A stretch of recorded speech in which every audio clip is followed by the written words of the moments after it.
Disappointing, obviously. We like to win our home games and move on to Game 5 and throw it up and see who wins, but it didn't happen. I told our players that hold their heads high. Good learning experience for us. We're growing. I think this was not a brutal loss. I've been in brutal losses before. This isn't even close to a brutal loss. We got beat by a basketball team that out-executed us. They played very well. We made some mistakes, and every time we made some mistakes, they made us pay. And we had our normal bugaboos of too many turnovers. But I was a little disappointed in our defensive breakdown in the fourth quarter. When the game was being decided, we made way too many mistakes. They get the same thing they got in Game 1 and Game 2. They got the open looks with nobody on them, and they made the shots. Give them all the credit in the world. That's who they are. That's what they do. We'll get better. Right now, make no mistake, we are a very fine basketball team. We can beat anybody. We'll make some changes. Obviously every team does. We know some pieces that we need, some characteristics that we're looking for on this basketball team going forward. But overall, I'm proud of my team. I hope they are proud of themselves and all the people that, especially in the front office and all associated with the basketball team, all the work they put in this year to make this a success. Last year I sat up here after the last game and talked about our launch year last year and how it went so well and couldn't have expected to go any better. This year was the same thing. I kept saying year 2 of 3, we had a chance to compete for the championship. We didn't get it done. And that's what I was talking about at the start. We have to learn. A lot of times you have to go through adversity, or both personally and as a team, in order to grow. And I think there's a lot of individuals in that locker room on our side that realize that they could have done more this year from start to finish for our team to be even better than we were, and that they have to work on things in the offseason individually that will fit in how our team is structured going forward so they can contribute next year in a much bigger way. Whether you're a bench player or a starter, there are no exceptions, including the coach. So I think the optimism is there on my part, and I think it's on the players' part too. They know it. They know they're a good basketball team. They know what they have to clean up. And then we'll see. We'll throw it up next year and see how it goes. I told them it's going to hurt tomorrow more than it does right now. And in 2 weeks now, they're going to be pissed off at each other. Not at each other. They're going to be pissed off at themselves because each individual could have done more to make this happen. And so after that, get over that little anger at themselves, then, okay, let's get back to work. And I think that we have that kind of group of people. A lot of players are thinking of staying in the United States and working on their game and staying here in Las Vegas to support the town. And I want to say especially about our town and our organization, you can't ask for a better situation to be in than I'm in.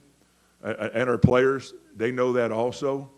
I think the fan support, we know what our MGM does for us. It's fantastic. But our fan support this year was phenomenal. You experienced it, those from out of town, even from the Washington Post people.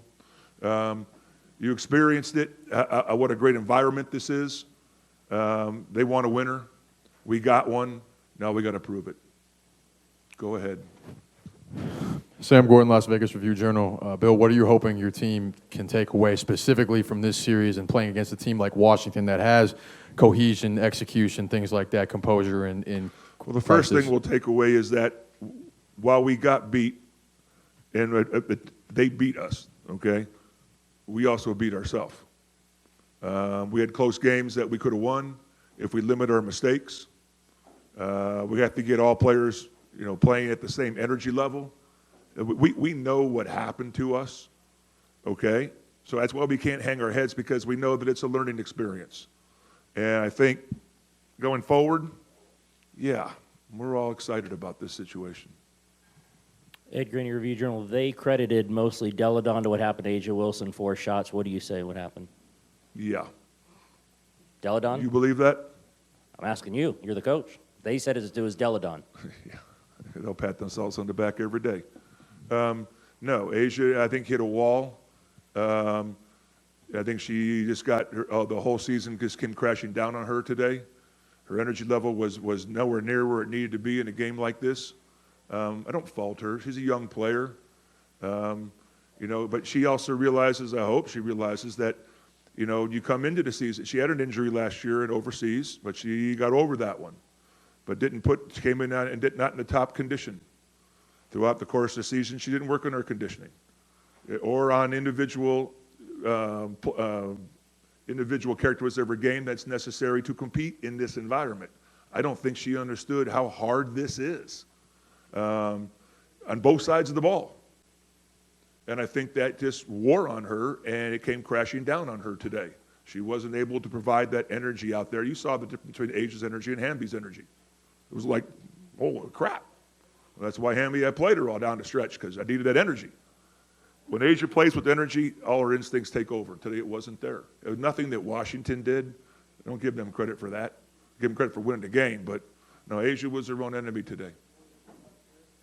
Ben Dahl, High Post Hoops.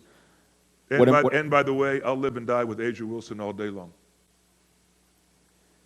What impressed you most about Liz in these 2 home games as your focal point, putting you in a position to be close to Washington? I thought Liz played a solid team basketball game. She likes her teammates. She involved her teammates. She's mad at herself for missing some easy ones that could have turned the tide of the game. That's a good trait to have for a player, that you take responsibility, which she does. She knows that she's counted on every game, especially in big games, and she showed up in big games. So, I told her at the start of the year, that we were 2 alike kind, and we are. I told her that go through this year, I think you're going to have the greatest experience you ever had in basketball.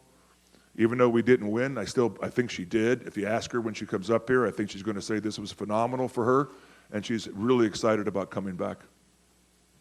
Coach, you mentioned that you would be making some changes and that there are some missing pieces both on the court and off the court. Were you thinking about this throughout the season, and what are those missing pieces? Well, you go in during the season, we were locked up with what we had, so it really wasn't anything that you look in the middle of the season looking for things. We know, as you go through the season, you see your deficiencies, you see where you need help. And Lindsay Allen got hurt this year. I mean, she would have been perfect for us. She could have fed the post. She would have pushed the ball. She's a great passer, great vision. So that's, she's out there coming back next year.